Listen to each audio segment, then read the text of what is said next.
नमस्कार। आज हम बात करने वाले हैं एक ऐसे वायरल हॉरर कॉमेडी स्केच की जिसने इंटरनेट पर धूम मचा दी थी। राउंड टू हेल का द हॉरर हाउस।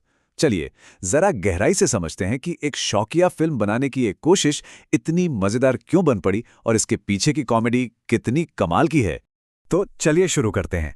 देखिए, कॉमेडी का पहला पंच तो इसके टाइटल में ही है, घर में मारा भूत। मतलब ये नाम सुनते ही पता चल जाता है कि भाई यहाँ कोई सीरियस हॉरर फिल्म तो बिल्कुल नहीं बन रही। ये तो बस एक जबरदस्त मजेदार हंगामे की शुरुआत है। तो कहानी शुरू होती है कुछ दोस्तों के एक ग्रुप से, जिनका लक्ष्य कह सकते हैं काफी सीधा साधा है, लेकिन सच पूछिए तो कुछ ज्यादा ही बड़ा है।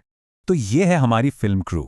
एक डायरेक्टर है जो सब कुछ संभालने में लगा है, एक हीरो है जो हीरो बनना ही नहीं चाहता, और दो वफादार क्रू मेंबर्स। और मिशन क्या है? सिर्फ एक हॉरर फिल्म बनाना नहीं, इनका सपना तो सीधे ऑस्कर जीतने का है। और यही आत्मविश्वास इस स्केच का पहला बड़ा जोक है। इन्हें सच में लगता है कि ये ऑस्कर जीतने वाले हैं, और बस यहीं से वो उम्मीद बन जाती है जिसका टूटना तय है। और हम सब जानते हैं, ऐसे बड़े बड़े सपनों को टूटते हुए देखने में एक अलग ही मजा है। तो फिर देखते हैं कि ये ऑस्कर जीतने का सपना कैसे पहले ही टेक में बिखरना शुरू हो जाता है। और यहीं पर प्लान और असलियत का मजेदार फर्क सामने आता है। सोचा था एक प्रोफेशनल शूट होगा, पर डायरेक्टर को तो कुछ सुनाई ही नहीं दे रहा। एक डरावनी परफॉर्मेंस चाहिए थी, लेकिन एक्टर की तो जुबान ही लड़खड़ा रही है। बस इसी गैप से कॉमेडी निकल कर आती है। और फिर डायरेक्टर का सब्र जवाब दे जाता है और ये यादगार लाइन निकलती है। ये सिर्फ एक गाली नहीं है, ये असल में उस हीरो की नाकाबिलियत और उनके ऑस्कर के सपने के टूटने का पूरा सार है, एक लाइन में। मामला और भी मजेदार हो जाता है जब एक्टर कहता है, 50 रुपए के लिए तो मैं टिकटॉक वीडियो बना लेता। सोचिए, ये लाइन आज के जमाने पर कितना बड़ा व्यंग्य है ना? जहां मेहनत वाली कला से ज्यादा इंस्टेंट फेम की कीमत है। क्या कमाल का तंज कसा है। और ठीक इसी पल स्केच एक जबरदस्त मोड़ लेता है, कॉमेडी से सीधे असली हॉरर की तरफ। वो जिस नकली भूत की फिल्म बना रहे थे, अब उसकी जगह सच में कुछ डरावना आ गया है। ये एक छोटा सा सवाल कहानी का टर्निंग पॉइंट है।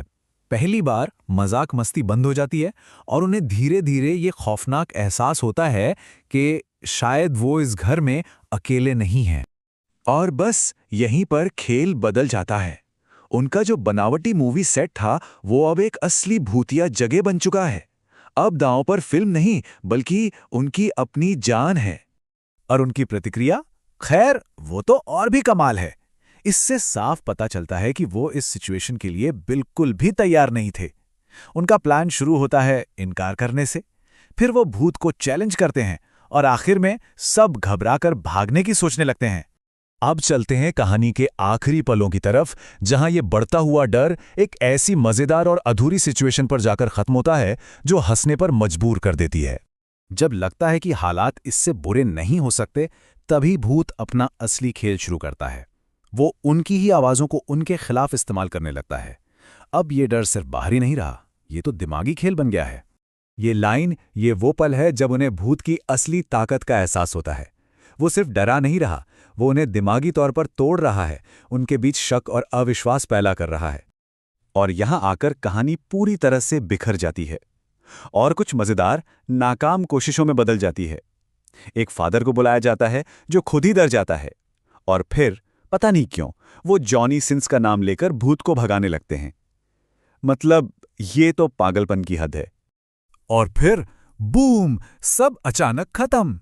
ये जो अचानक वाला एंड है ना, ये राउंड टू हेल की कॉमेडी का एक सिग्नेचर स्टाइल है।